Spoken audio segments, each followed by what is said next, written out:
gracias a ti, Berta, por la invitación y por la bienvenida, y sobre todo muchas gracias a Expediente Público por haber organizado este conversatorio. Es para mí un privilegio compartir este espacio virtual con personas defensoras de los derechos humanos con tanta trayectoria y también con mucha valentía, porque sabemos las implicaciones que tiene lamentablemente en Nicaragua levantar la voz, denunciar, demandar el pleno ejercicio de los derechos humanos y la rendición de cuentas a un gobierno que ha violado masivamente los derechos de todas las personas en el país. Así es que muchas gracias por la invitación y por el privilegio de acompañarles. Y yo efectivamente quisiera dar una introducción de contexto sobre lo que enfrenta la región de América Latina y el Caribe, porque lamentablemente lo que escuchamos de Wendy en el contexto de Nicaragua no es un caso aislado, no es un caso único. Tristemente, la región de América Latina y el Caribe cuenta con una historia de tragedias, de desigualdades, de discriminación en contra de las poblaciones rurales y particularmente de las personas campesinas que se han tenido que ver forzadas a convertirse en personas defensoras de los derechos humanos precisamente para defender no solo sus derechos, pero los derechos de las comunidades rurales, el acceso a la tierra, combatir los grandísimos niveles de pobreza que han sido consecuencia del abandono y el olvido de los propios estados. Lamentablemente, nuestra región continúa siendo la región más desigual y la más violenta de todo el mundo, en donde las desigualdades y las violencias se ven exacerbadas, particularmente en las zonas rurales de nuestro continente. Hoy, más que nunca, toma mayor relevancia la discusión sobre las condiciones y las situaciones que viven las comunidades rurales en un contexto de pandemia, de la pandemia del COVID-19, que como saben, nuestra región se ha convertido en el epicentro, no solo por el número de casos de personas contagiadas, sino tristemente por el número de casos de personas que han perdido la vida en el contexto de esta pandemia y como consecuencia de las débiles estructuras de protección social, de los sistemas de salud fragmentados y las profundas desigualdades. Sabemos que el COVID-19, que esta pandemia va a provocar que en la región experimentemos una de las peores recesiones económicas que hemos tenido en los últimos 100 años y que de acuerdo con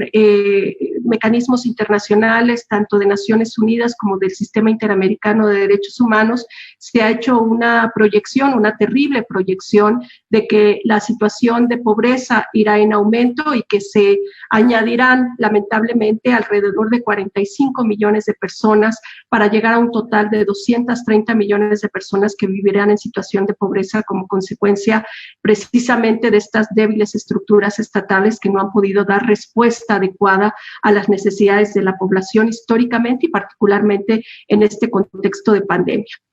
Y esto pues está sin duda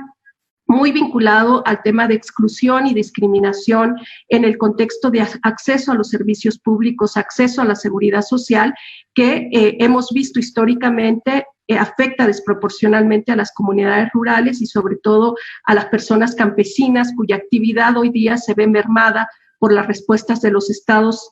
para supuestamente atender la pandemia, pero que terminan exacerbando esas situaciones de discriminación y desigualdad en las zonas rurales y particularmente limitando la actividad campesina para las personas en lo individual y no así para las grandes empresas y corporaciones que han sido beneficiadas inclusive en estos momentos de pandemia.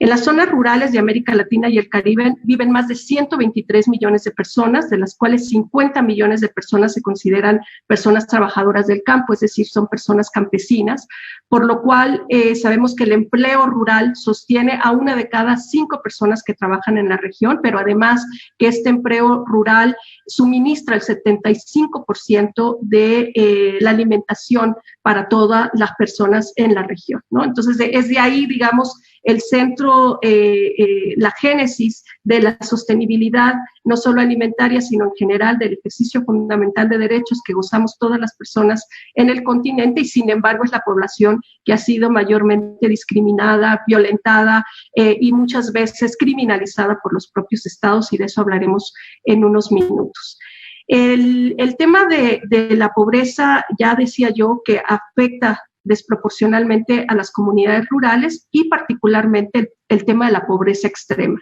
Los índices de pobreza extrema que se presentan en todos los países de nuestra región, lamentablemente, se ven elevados,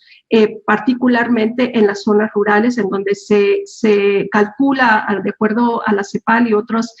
organismos internacionales, que por lo menos el 70% de la población en zonas rurales vive en situación de pobreza, y de ese 70%, por lo menos el 60% vive en una situación de extrema pobreza. Eso quiere decir que está por debajo de los índices de pobreza y además con unos niveles de desigualdad en acceso no solo al tema de los ingresos, pero también de una desigualdad en tema del acceso a servicios básicos como la salud, la educación y otras formas de empleo, y sobre todo a incentivos económicos y financieros que vienen por parte de los estados para poder de alguna manera sostener la actividad campesina, sobre todo de colectivos particulares, de colectivos de personas campesinas que buscan beneficiar a las comunidades, y no así de las grandes empresas multinacionales que hoy día lamentablemente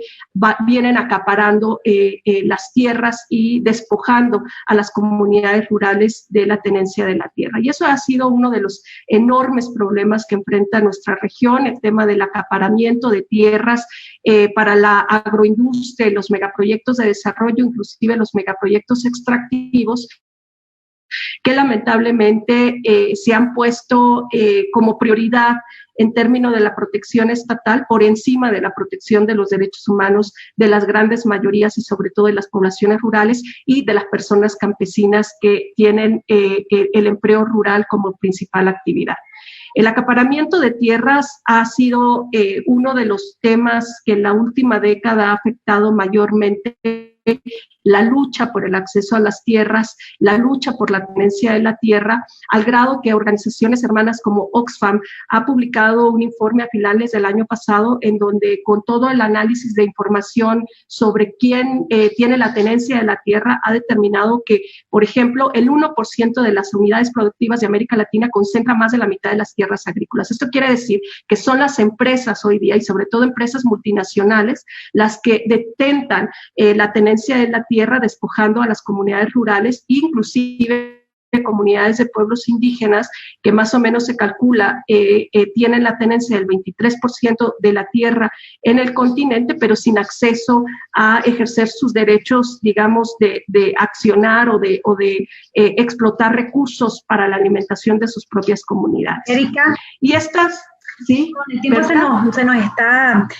acercando. Solamente antes que concluyas tu intervención, realmente gracias por el aporte, porque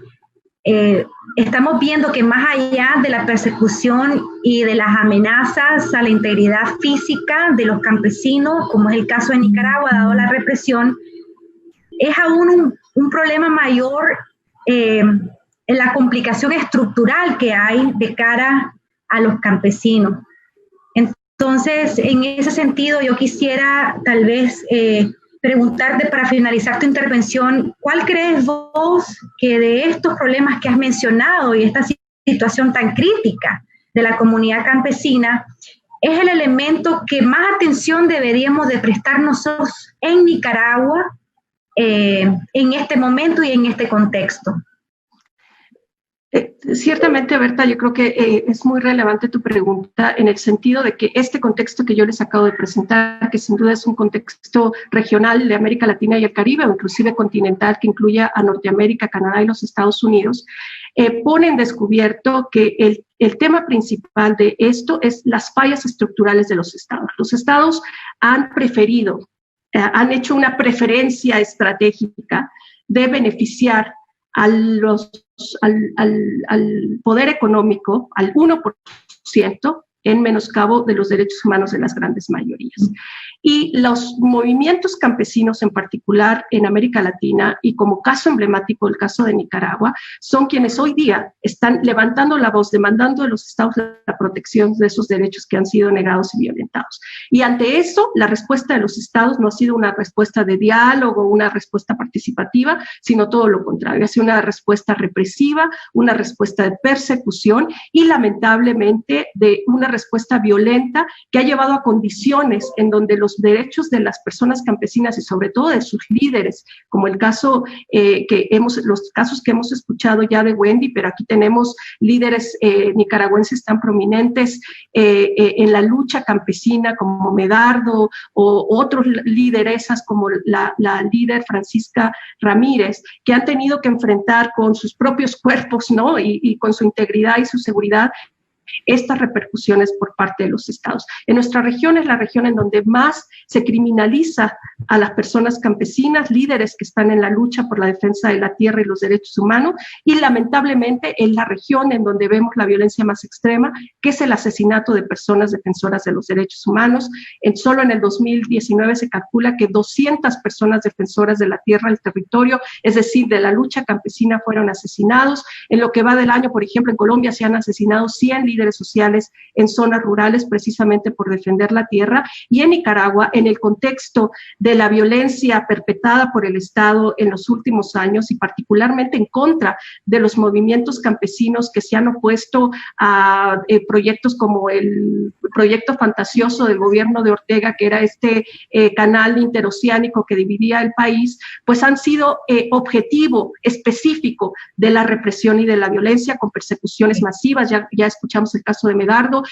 Muchas personas campesinas están en el exilio precisamente por la persecución y lamentablemente el asesinato de personas campesinas y líderes de pueblos indígenas que continúa siendo una constante en Nicaragua. Entonces yo creo que el tema de la violencia estatal es el tema relevante porque de ahí surge, digamos, estas fallas estructurales que permiten que algunos otros terceros como empresas multinacionales o terratenientes terminen beneficiándose de esa falta de protección estatal por parte de los estados.